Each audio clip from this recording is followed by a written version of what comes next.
Selamat pagi buat kita semua. Salam. Selamat kita bertemu kembali pagi hari yang indah ini bersama dengan keluarga besar PMD dalam ibadah pagi hari ini. Kita bersyukur dengan pertolongan Tuhan karena kebaikan Bapa yang sungguh ajaib dalam kehidupan kita. Mohon maaf kamera kami matikan. Mari kita masuk di dalam doa kita bersama pagi hari ini. Terima kasih Bapa atas kebaikan-Mu di dalam kehidupan ini. Sungguh Engkau Bapa yang baik, Bapa yang mulia, Bapa yang agung. Engkau yang tidak pernah meninggalkan dalam kehidupan kami. Perbuatan tangan-Mu sungguh ajaib. Sepanjang malam, dengan rahmat Tuhan pagi hari ini, dengan tubuh yang sehat dan kuat kembali, kami kembali bersyukur di hadapan Engkau, secara khusus di tengah keluarga besar PMD. Tuhan berkenan kembali, kami boleh bersekutu bersama-sama sekalipun kami boleh berjauhan, hendak memuliakan dan memuji nama-Mu. Berkati ibadah ini dari awal sampai pada akhirnya dan seluruh rangkaian kegiatannya. Tuhan Ku berkati sarana yang kami pakai, berkati memang yang ambil bagian dalam apa kiranya ibadah ini menjadi suatu hal yang berkenan di hadapan-Mu. Nama-Mu dipermuliakan, diagungkan. Dengan mengucap syukur, kami mulai ibadah pagi hari ini dalam nama Tuhan Yesus. Haleluya. Amin. Baik, Bapak Ibu, saudaraku yang dikasihi oleh Tuhan,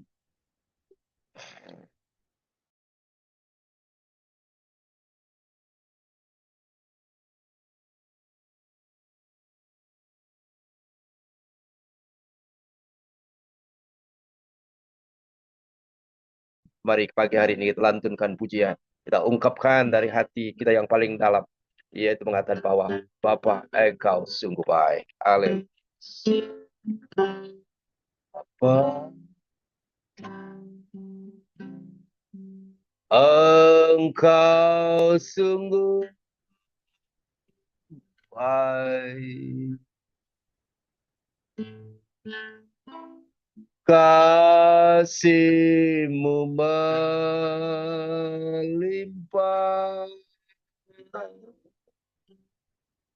di hidupku.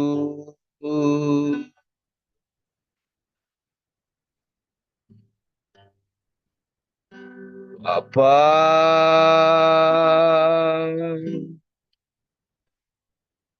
ku berterima kasih.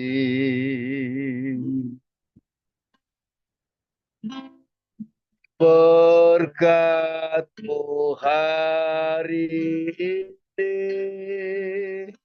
yang Kau sediakan bagiku.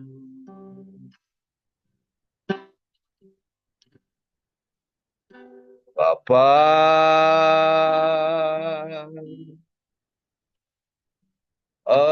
Engkau sungguh baik. Kasih-Mu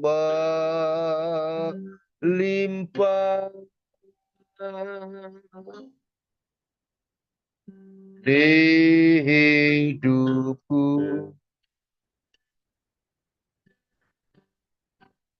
Bapa,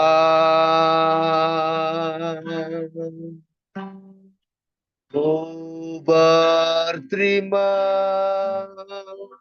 kasih. Berkat-Mu hari ini yang Kau sediakan bagiku. Ku naikkan suku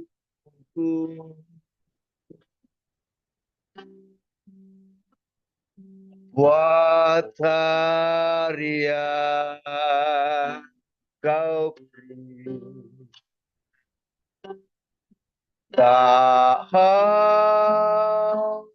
bisa habisnya kasih dan rahmatku,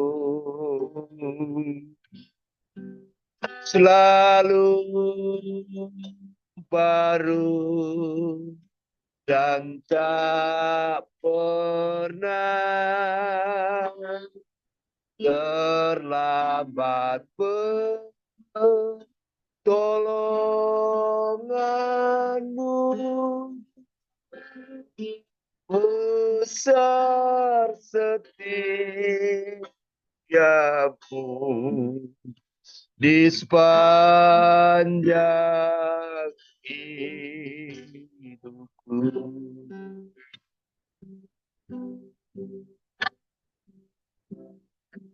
Ku naikkan syukurku buat harian kau beri. Amin. Amin. Tak bisa habisnya kasih dan rahmatmu, selalu baru dan tak pernah terlambat pertolonganmu. Besar setiamu di sepanjang hidupku.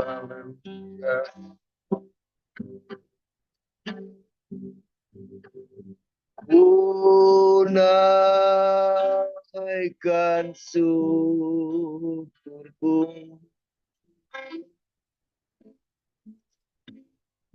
buat harian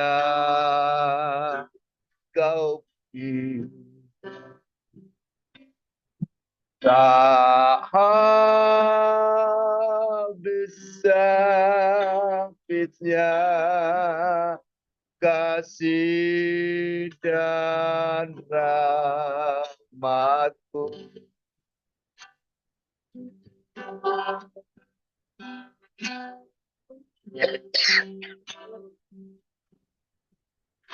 selalu baru dan tak pernah terlambat pertolonganmu. Besar setiamu di sepanjang hidup.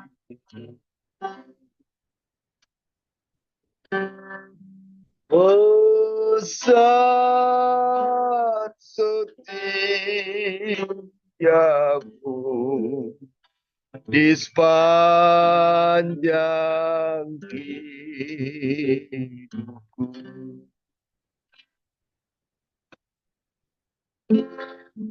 Haleluya, Bapa. Syukur kepada Engkau sungguh baik, amat baik dan sangat baik. Kasih setiamu Tuhan dari selamanya sampai selamanya. Syukur. Haleluya. Haleluya. Terpujilah Engkau. Terpuji. Haleluya.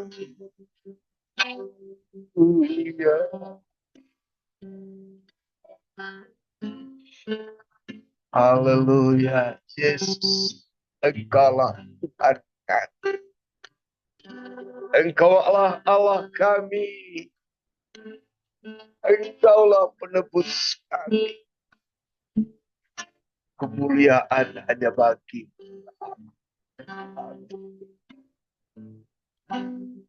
Yesus Tuhan dan Allah kami. Engkau layak menerima pujian,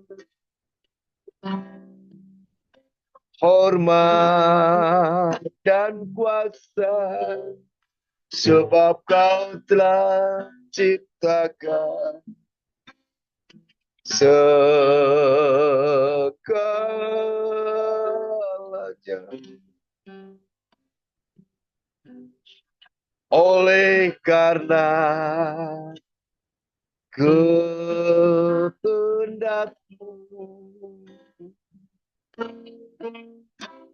semuanya itu telah ada dan diciptakan untuk kemuliaan-Mu. Terpujilah Tuhan. Oh, oh, Hosana. Terpujilah Tuhan. Terpujilah Tuhan.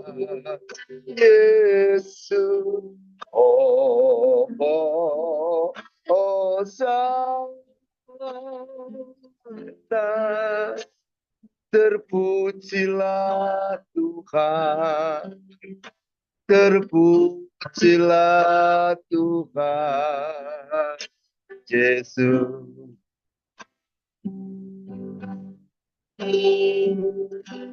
Yesus Tuhan dan Allah kami.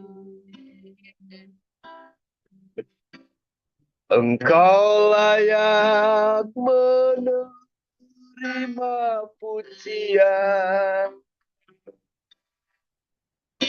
hormat dan kuasa, sebab kau telah ciptakan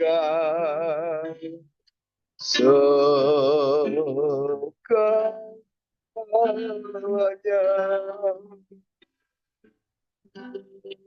Oleh karena kehendak-Mu, semuanya itu telah ada dan diciptakan untuk kemuliaan-Mu. Terpujilah Tuhan. Oh, oh, oh, Hosana. Terpujilah Tuhan. Terpujilah Tuhan. Yesus.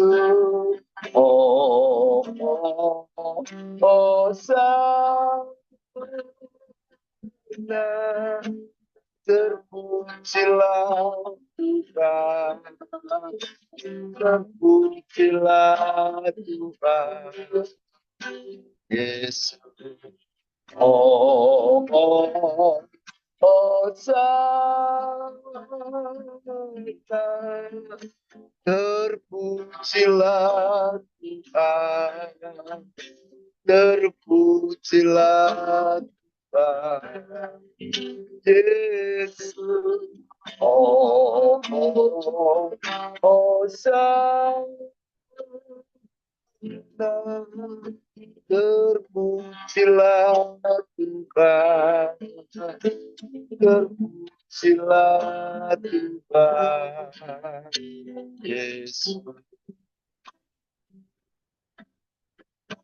terpujilah Tuhan, Yesus, terpujilah Engkau Tuhan.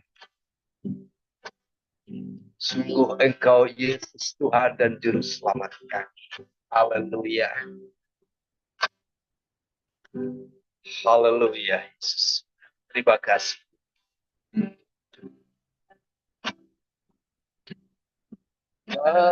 Segala puji syukur hanya bagimu.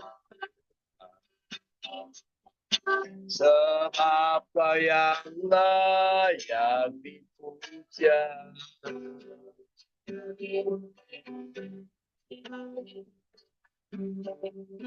Kami bersorak tinggikan nama. Haleluya.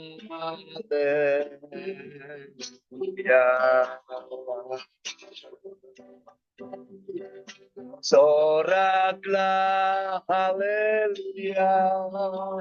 Soraklah haleluya. Haleluya.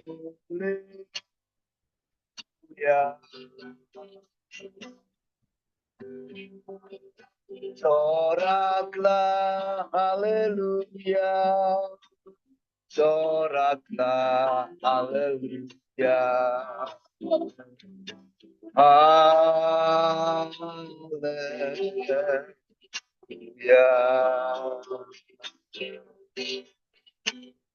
Segala puji hanya bagi sebab Kau yang layak dipuja. Kami bersorak tinggikan nama.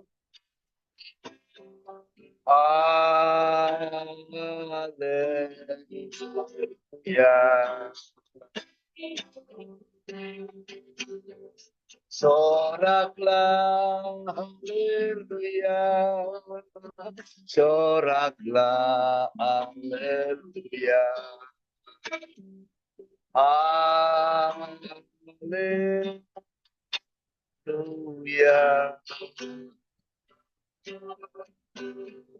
Soraklah haleluya. Soraklah haleluya. Haleluya.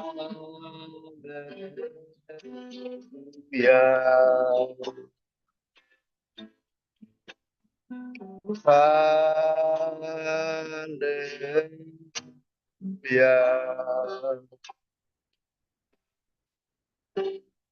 Haleluya. Terpuji nama Tuhan. Oh, haleluya Yesus. Haleluya. Baik, saudara, kita akan tenang sejenak. Firman Tuhan akan dibentangkan pada pagi hari ini. Tuhan telah mempersiapkan secara khusus bagi kita semua, keluarga besar BFD. Tuhan ingin menyampaikan kehendak dan isi hati bagi kita semua. Haleluya. Mari Bapak, Engkau berfirman bagi kami pagi hari ini.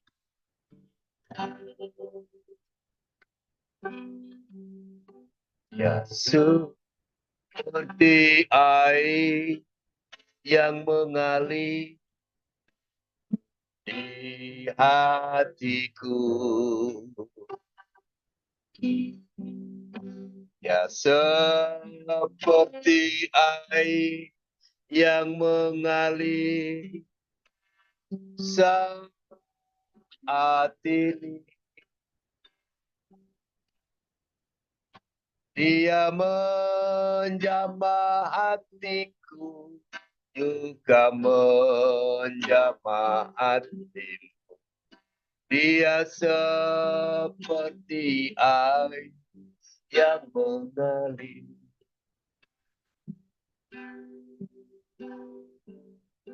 Ya, seperti air yang mengalir di hatiku.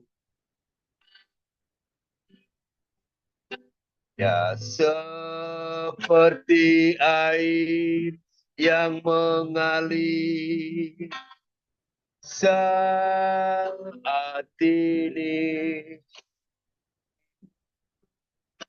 Dia menjamah hati, juga menjamah hati. Dia seperti air yang mengalir. Oh Yesus, ya Yesus, jamahlah dengan kuasa kasih-Mu. Oh Yesus, ya Yesus, jamahlah dengan kuasa Roh Kudus. Oh Yesus, ya Yesus, jamahlah dengan kuasa kasih-Mu.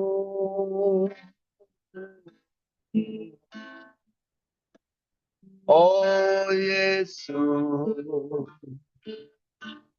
ya Yesus, jamahlah dengan kuasa Roh Kudus. Jamahlah dengan kuasa Roh Kudus. Puji Tuhan, selanjutnya kami persilahkan kepada hambanya yang menyampaikan firman Tuhan pada pagi hari ini.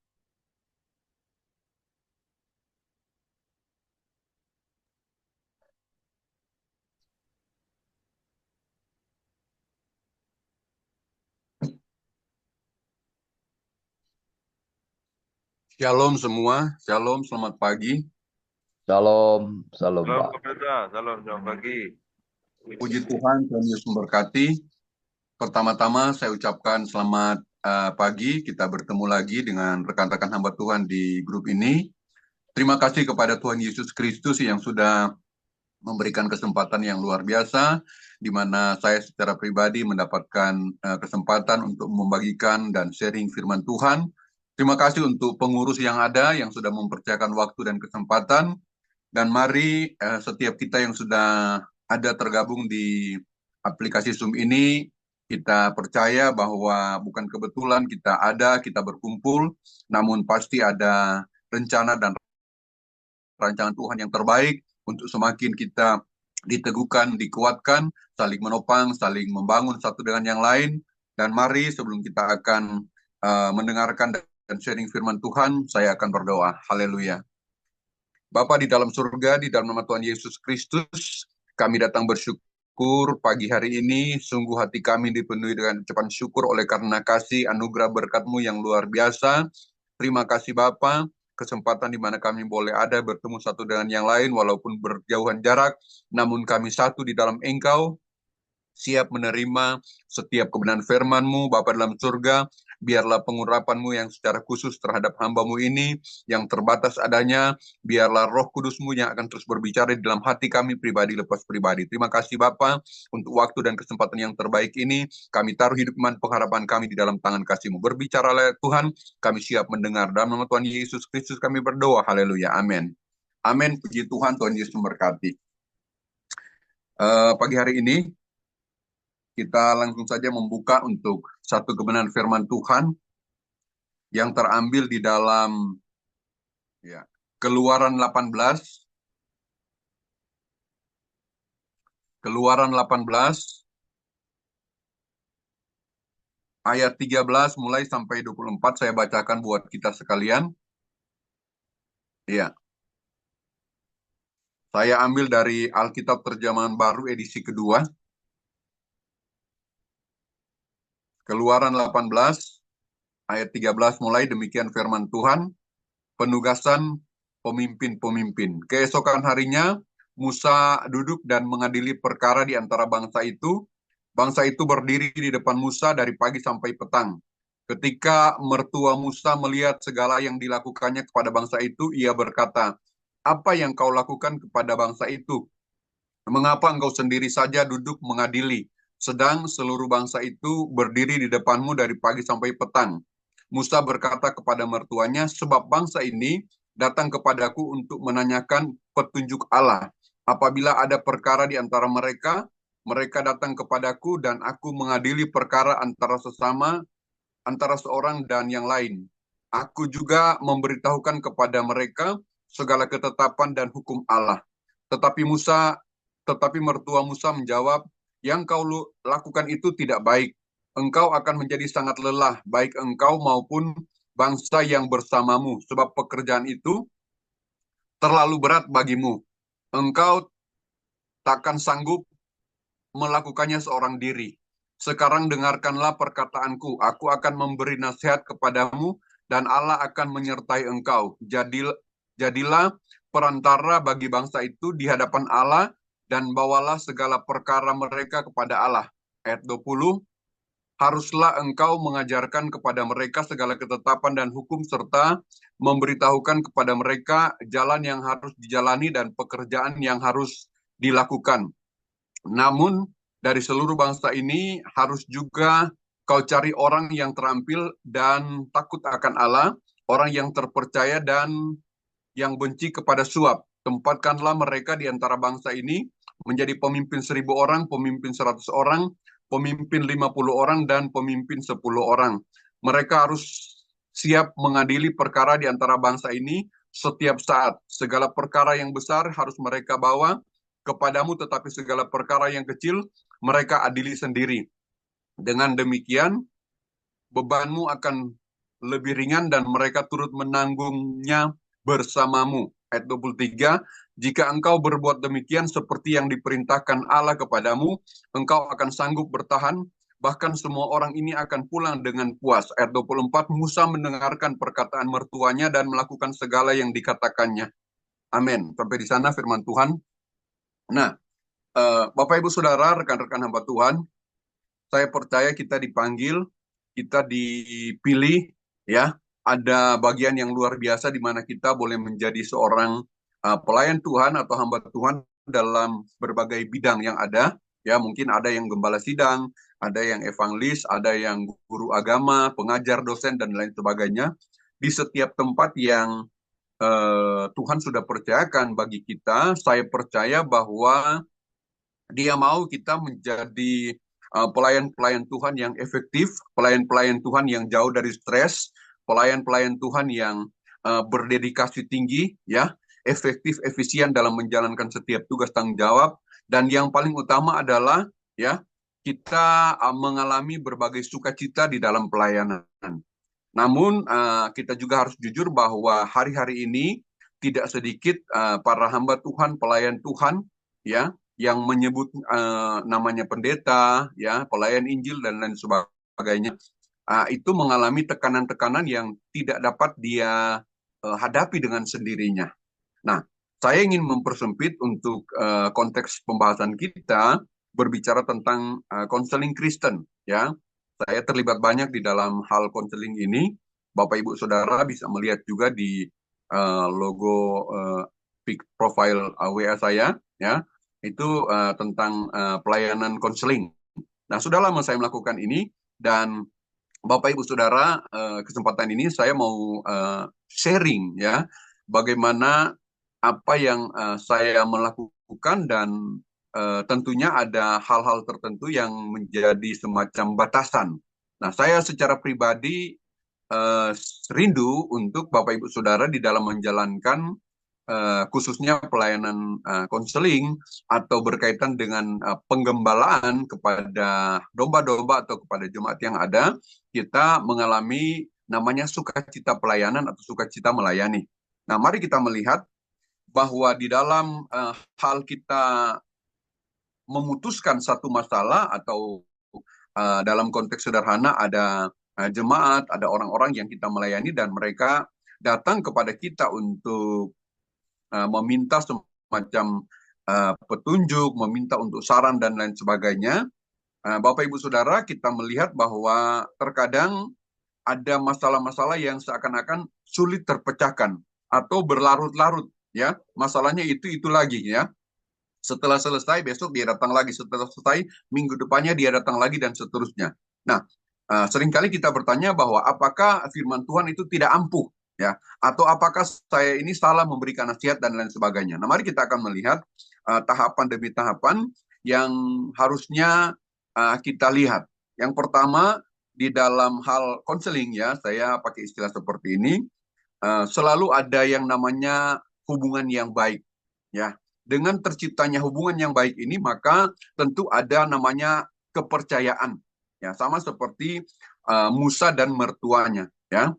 Dia menghargai mertuanya, demikian juga sebaliknya, ya, mertuanya mengasihi si Musa, dan sebaliknya bahwa Musa ketika dia dalam tanda petik mengadili bangsa Israel, ya, setiap ada masalah persoalan mereka datang pada dia, tentu ada semacam rasa kepercayaan untuk datang kepada yang namanya pemimpin rohani, atau dalam konteks ini Musa.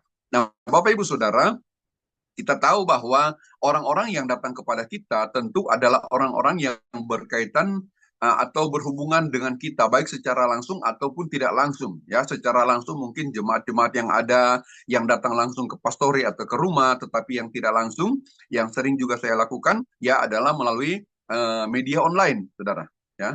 Mereka datang. Nah, Bapak Ibu Saudara perhatikan bahwa diperlukan satu kondisi yang kondusif, ya, satu hubungan yang baik, rasa saling percaya untuk mereka boleh terbuka, dan ketika ada keterbukaan, kita secara pribadi dapat menarik kesimpulan, melihat masalah atau kedudukan yang ada, dan dapat membuat bersama-sama konklusi atau kesimpulan bahwa inilah yang harus dilakukan, sehingga masalah itu bisa terselesaikan, ya. Nah, yang pertama adalah membangun hubungan. Nah, yang paling penting yang kedua adalah bagaimana kita melakukan proses penilaian. Nah, saya bacakan satu firman Tuhan, ya, kita bisa buka di dalam Amsal pasal 18 ayat 13, ya.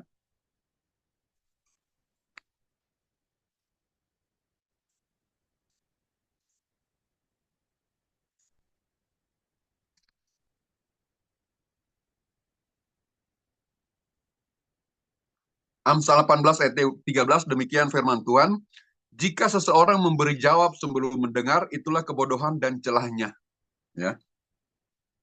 Jikalau seseorang memberi jawaban sebelum mendengarkan. Jadi betapa pentingnya mendengar. Nah, kita harus jujur bahwa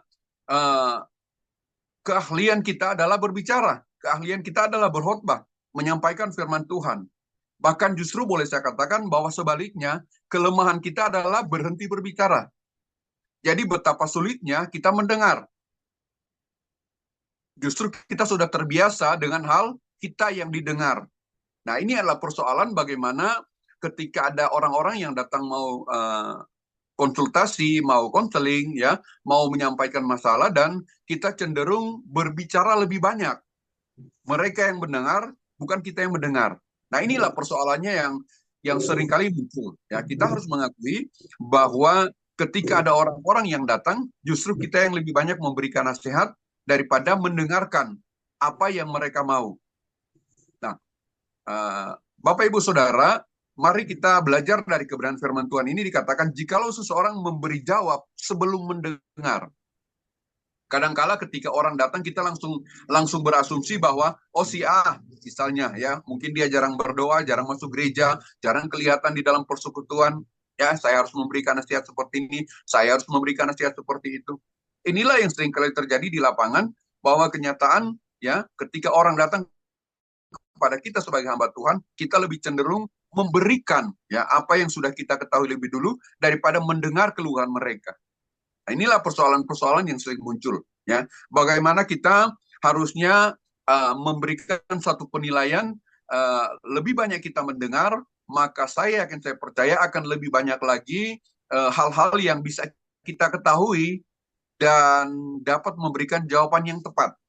Ini persoalan. Ya. Persoalan yang pertama adalah bagaimana seseorang belajar melatih mendengar dan tidak heran atau saya katakan bahwa ada masalah-masalah yang tidak terselesaikan oleh karena hal seperti ini. Mari Bapak Ibu Saudara, saya secara pribadi juga sampai saat ini masih belajar untuk mendengar. Ya, kadangkala kita terdorong dengan ego kita, terdorong dengan hal-hal yang ada di dalam kehidupan kita. Saya ini kan hamba Tuhan, saya ini kan sudah sekolah tinggi, saya kan ini sudah pengalaman banyak. Ya, jadi saya harus cepat memberikan respon. Ya, kadangkala kita dirong dengan rasa iba, dengan rasa belas kasihan, cepat memberikan respon. Ya, dengan pengetahuan kita, dengan segala wawasan teologis kita. Ya, ada orang-orang yang datang minta doa dan kita langsung katakan, oh iya mari kita berdoa. Memang betul bahwa segala sesuatu bisa diselesaikan dengan mungkin cara doa. Ya, kita serahkan semuanya ke dalam tangan Tuhan. Namun perlu kita tahu bahwa ada hal-hal tertentu di mana kita ini adalah rekan kerjanya Tuhan, kita ini adalah sarana bagaimana Allah bekerja melalui kita, namun kita juga harus tahu pasti ya bagaimana posisi masalah yang dihadapi. Ya. Kita tidak bisa menarik satu kesimpulan dari satu pengalaman yang ada. Ya, terkadang pengalaman satu membawa kita kepada bagaimana menyelesaikan pengalaman yang lain atau masalah yang lain, tapi tidak selamanya seperti itu. Nah, mari. Itu yang pertama. Yang kedua, bagaimana kita menemukan masalah. Ya, bagaimana kita menemukan masalah. Semakin banyak kita mendengar, semakin banyak kita tahu. Berdasarkan hal seperti itulah, maka kita akan mudah untuk dapat, apa boleh saya katakan, ya, membantu memecahkan masalah. Masih dari kata mendengar. Kalau kita mendengar berarti kita diam, saudara. Nah, waktu kita berdiam ini, kita dapat melihat di dalam konteks yang benar bahwa oh si A ini benar, dia mengalami ini, dia mengalami itu. Kadang-kala waktu kita diam, ya, kita berhadapan dengan seseorang dan dia boleh katakan ya menyampaikan masalahnya atau dalam istilahnya curhat, ya. Ada hal-hal tertentu yang tidak kita tanyakan, itu dengan sendirinya itu akan muncul, ya. Karena diam, ya, karena momen-momen seperti itu kadangkala memunculkan emosi. Ya, memunculkan emosi sehingga si orang-orang yang bermasalah ini itu akan bereaksi lebih cepat. Ya, saya akan datang sini mau mencari masalah. Kenapa diam? Artinya dia akan ya berbicara. Nah, biarkan semakin banyak dia berbicara, semakin banyak kita tanggap. Nah, kadangkala ada masalah-masalah yang secara khusus terlihat itu berasal dari rasa kepahitan, ya, rasa iri hati, kebencian, ya, hal-hal yang bersifat spiritual. Nah, di sinilah peran kita sebagai hamba Tuhan atau boleh saya katakan konselor. Di sinilah peran kita untuk dapat melihat apakah memang itu ada kaitan atau tidak. Nah, ketika kita berdoa, kita akan berdoa jauh lebih efektif, jauh lebih efisien, dan itu tepat sasaran. Itu kena, saudara. Dengan sendirinya seperti itu. Di dalam bagian melayani atau membantu seseorang memecahkan masalahnya, ya, itu adalah mengembangkan potensi. Kadangkala orang-orang tertentu yang dalam tanda kutip bermasalah, ya ketika mereka bermasalah, mereka lupa bahwa dia punya potensi untuk keluar dari masalah yang ada.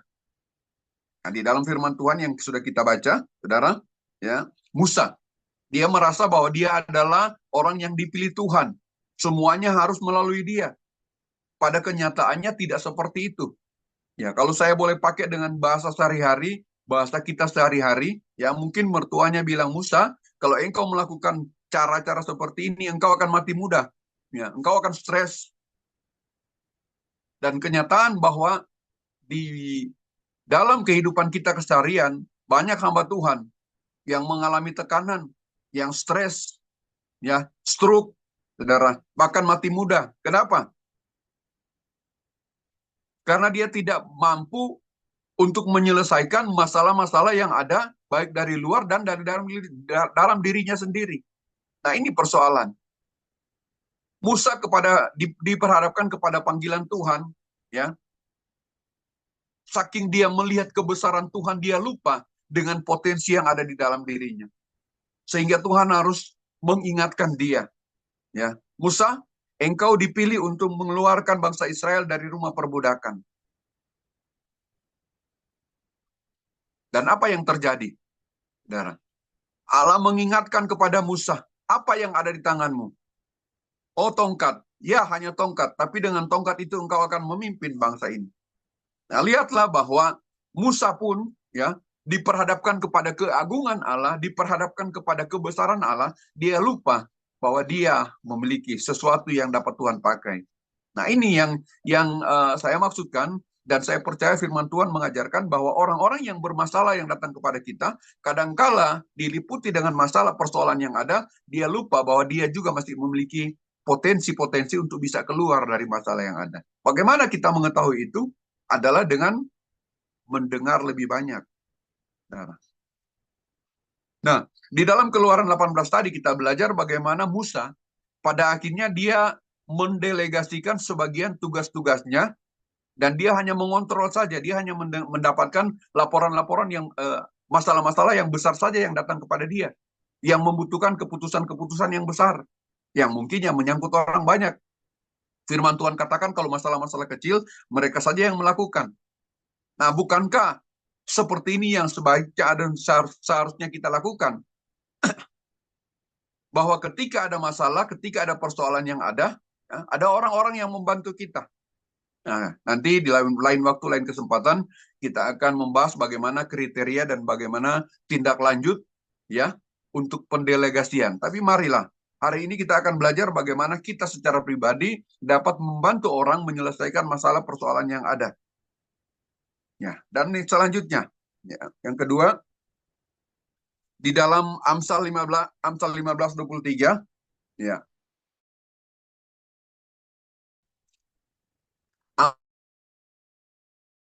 Amsal 15 ayat 23, saya bacakan.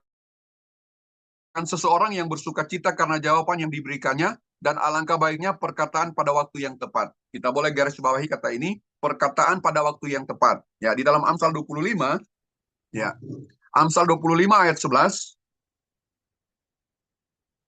Demikian dikatakan, bagaikan apel emas di pinggan perak, demikianlah perkataan yang diucapkan pada waktu yang tepat. Berbicara pada waktu yang tepat. Kapan kita dapat berbicara? Ya, tadi saya katakan di awal daripada kebenaran firman Tuhan dalam khotbah ini bahwa kita ini sudah terbiasa berbicara. Kita ini modalnya hanya modal berbicara. Terlalu banyak kata-kata dan hal-hal yang kita mau keluarkan. Dan itulah kadangkala yang mendorong kita untuk lebih banyak berbicara daripada lebih banyak mendengar. Nah, mari Bapak Ibu Saudara,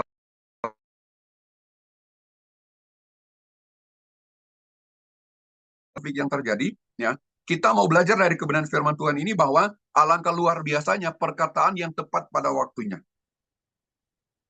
Bukan saya mengatakan bahwa kita sudah harusnya membatasi diri atau tidak bisa berbicara lagi, tetapi kita harus tahu bahwa ketika kita berbicara tepat pada waktunya, firman Tuhan katakan itu seperti apel emas di pinggan perak. sesuatu yang berharga, sesuatu yang punya nilai, sesuatu yang berdampak. Ketika kita mengeluarkan kata-kata, itu benar-benar satu hal yang luar biasa.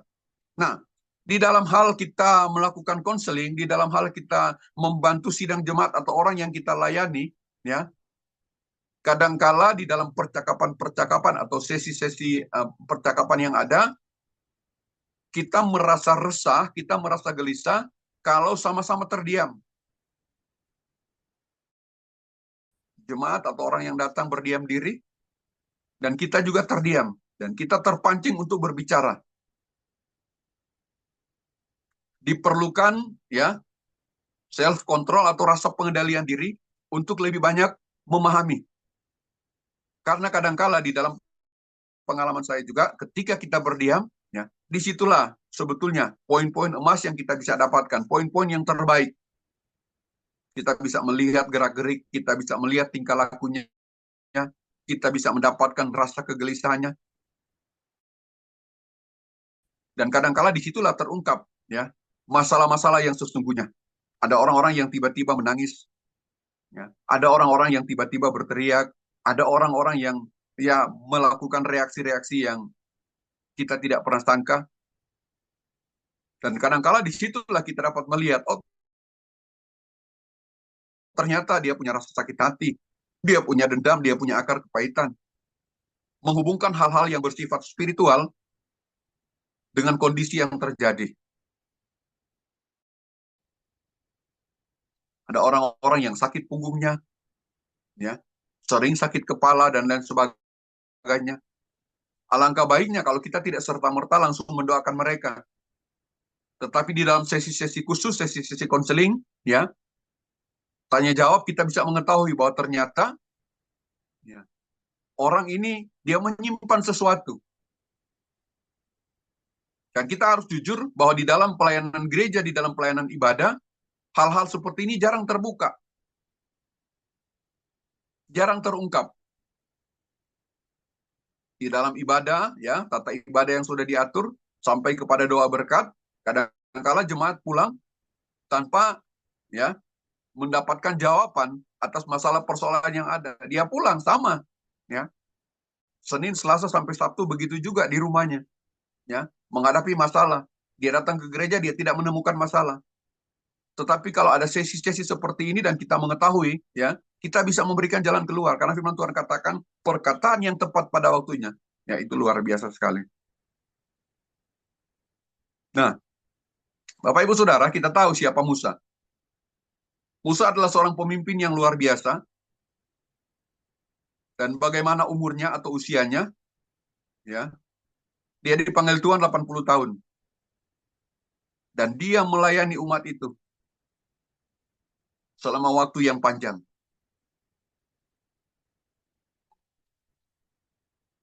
Kenapa?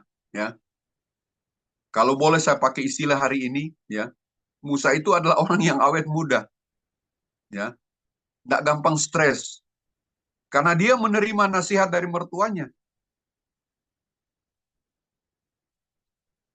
Awalnya ketika dikatakan, ya, Musa, kenapa engkau melakukan hal seperti ini?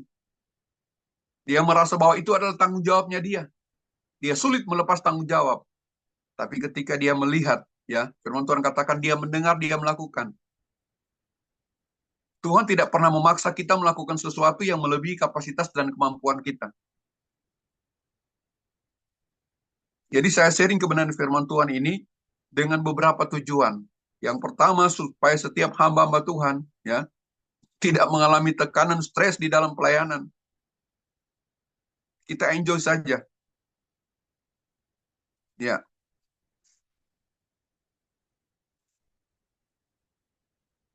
Selanjutnya di dalam 1 Korintus 3 ayat 6, 1 Korintus 3 ayat 6, ya, firman Tuhan luar biasa. Aku menanam, Apolos menyiram, tetapi Allah yang menumbuhkan pertumbuhan. Ayat ini sering dikaitkan dengan pekerjaan, tetapi saya mau bawa pemikiran kita kepada satu hal yang penting, bahwa masing-masing kita ada bagiannya. Terkadang kita terpancing untuk melakukan dari bagian A sampai bagian Z. terpancing untuk melihat sampai kepada bagaimana doa-doa itu dijawab Tuhan. Dan kita merasa puas kalau hal itu bisa tercapai.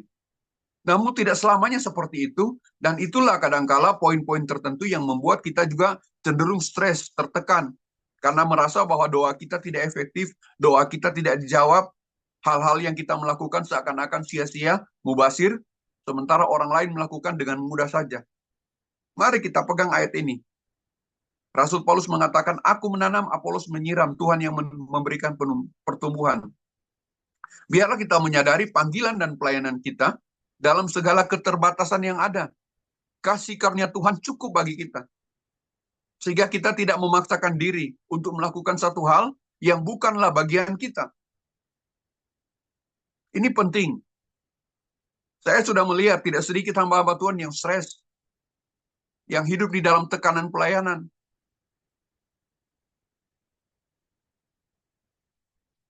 Karena memaksakan diri dalam hal yang bukan bagiannya. Mungkin ini terdengar agak keras. Bagi kita orang-orang Indonesia, ya, kawasan Indonesia, ya, orang-orang yang terkenal dengan berbelas kasihan, yang di dalam budaya kita, ya, enggan untuk berkata tidak.